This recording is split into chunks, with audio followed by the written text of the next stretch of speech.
Hello everyone, Tom with Capo Fetish. Today I'm going to talk about albums that grew on me over time. These are albums that didn't hit you on first listen, took you months, maybe even a couple years to get into the full album and appreciate it. So yeah, put yours in the comments section when the video is done.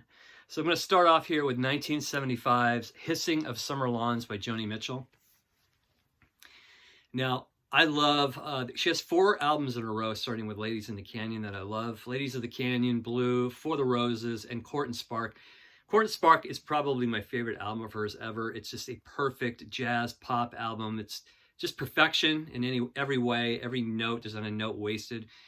So this album here takes kind of a detour. It goes more into jazz, but it's actually more into experimental type stuff too. There's folk leanings. But yeah, she goes into kind of African rhythms on the Jungle Line. There's more wordplay going on. The melodies are a little, should we say, less memorable at first listen, but I've always loved In Frantic Kiss on Main Street and the title track, Hissing of Summer Lawns, that start off side 1 and 2.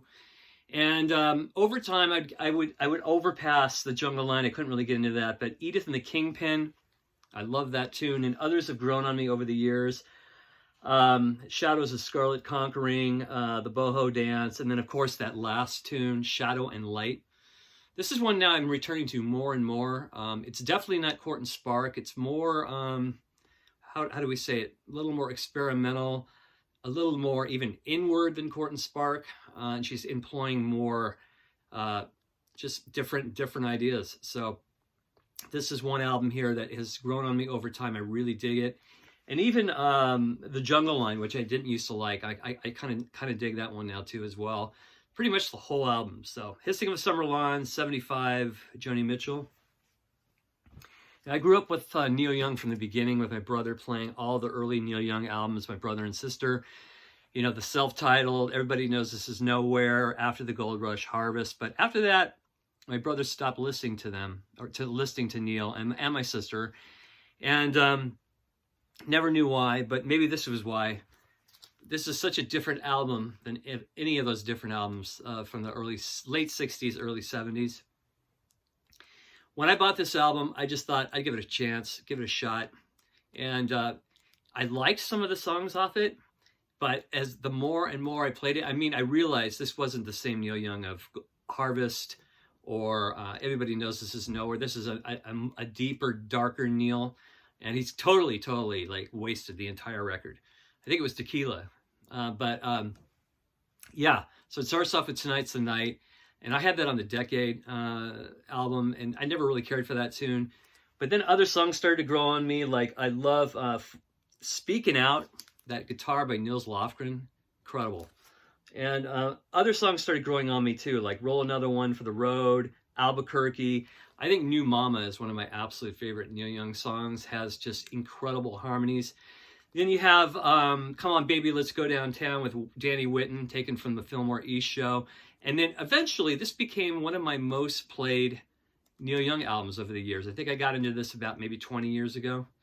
But now I play this one quite a bit. And then it introduced me to, I really got into Time Fades Away after this, and On the Beach. I love all 3 of those albums. They're fantastic.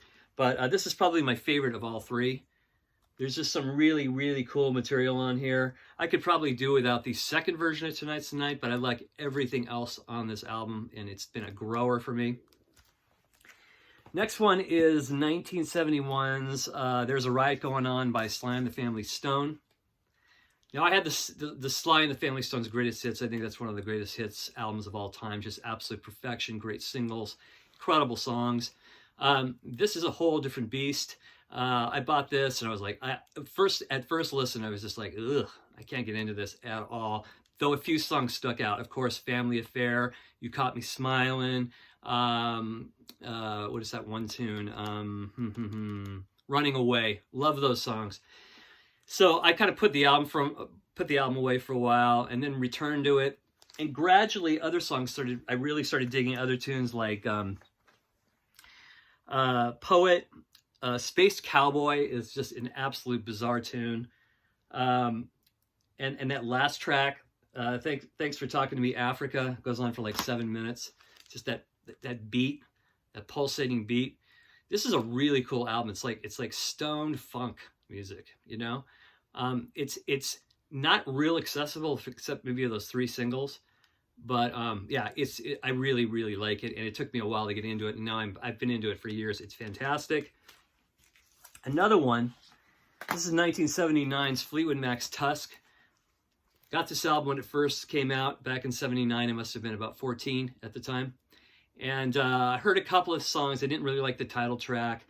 And I basically probably played half of this one time. I didn't even play the second album, and stuffed it on the shelf for decades. So I don't know what came over me one night. You know, you just take a chance on records you haven't listened to before in your collection. We all have a ton of those records that we've never listened to, but they're in the collection. So this is one of them. And I put it on, and I just laid back for the entire duration of the album. And I got to tell you, this is a fantastic record. Yeah, I mean, maybe it's definitely not Rumors, but it's chock full of great Lindsey Buckingham songs and just great Christy McVie songs all the way through. This is a really solid album. This bears repeating over and over and over. It might take a while to get into it, but I'm telling you, that night it finally hit me. You know, I'm older now. I wasn't 14 at the time. You know, it was probably too much for me to take in, but yeah, now I really like this album. It took me about 25 years to pull it off the shelf. So another one is Television's Adventure. Love the first side of this record. Love every song on here. Every song. Glory Days, Foxhole, Careful, Carried Away, perfect. But the second side, I just could not get into. The Fire, Ain't That Nothing, The Dream's Dream. And then eventually I had The Dream. I had this on my iPod, and eventually The Dream's Dream kept coming on shuffle, and I was like, this actually is a really cool tune, you know? And so I ended up just starting side 2 and started just digging side 2 as well. I think this is a really underrated album. I know we all know Marquee Moon is one of the greatest, but this album is really, really good. Really, really good, especially side 1. Side 2 maybe a little more difficult, but I think it's pretty solid. Yeah, and this took me a while to get into as well. Another one too, when I first listened to Big Star, the band Big Star, I started off with probably the worst album to be introduced them to, I guess, depending on your taste. I was looking for some power pop. Everybody kept talking about how great they were, the power pop and blah, blah, blah. And so the first album I bought of theirs was Big Star 3. And I didn't understand what anybody was talking about. These were like moody, dark songs, you know, some just downright bizarre, right? And so in 1992, they released the double CD of #1 record in Big Star Radio City.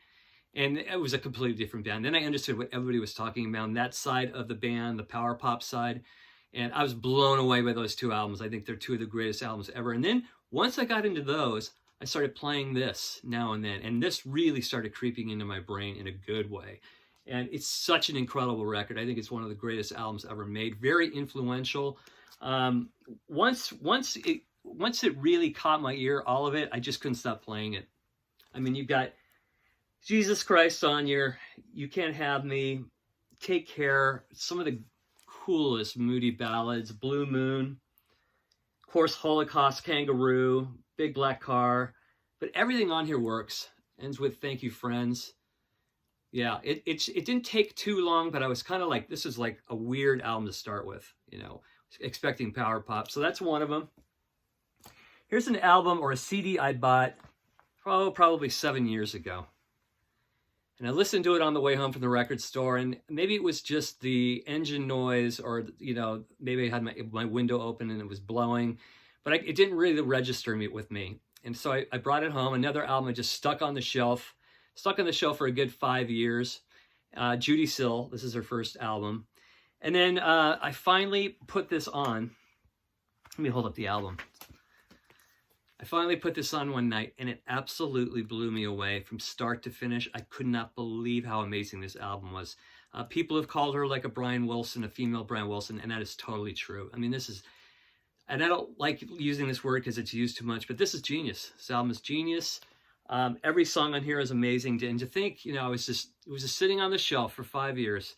You know, I didn't get into it right away in the car that day, but then, you know, 5 years later, I put it on and it blew me away on first listen on headphones. So If you never listened to this album, pick this up and her second album, Heart Food. They are just amazing albums. She's an incredible arranger, singer, writer, and great piano player and guitarist. Then I thought I'd throw this one in. I've mentioned this one a lot. It's one of my favorite albums of all time. I bought this album, Genesis Lamb Lies Down on Broadway, when I was a teenager. I was 16. And I heard it the first time from my brother when I stayed over at his house. And I loved the title track and some of the songs after the title track. And I remember going, I got to get this album. So I picked it up, listened to the first and second side all the time. It's like something was preventing me from sides 3 and 4. But I put sides 1 on and 2, and they were just perfect. And I listened to them nonstop. And then for some reason, maybe I got distracted by other albums. This thing just kind of sat on the shelf for like a year, and I decided to play sides 3 and 4. And those took a little while to get into, but still great sides 3 and 4. And this took me about 2 years to get into. It's weird how that happens, but now it's absolutely one of my absolute favorite albums of all time. So those are just a few examples of albums that grew on me over time. Which ones grew over time for you? Let me know. I like having discussions about records and everything. So thank you so much for watching, and please press subscribe, and we'll talk soon. Take care. Bye-bye.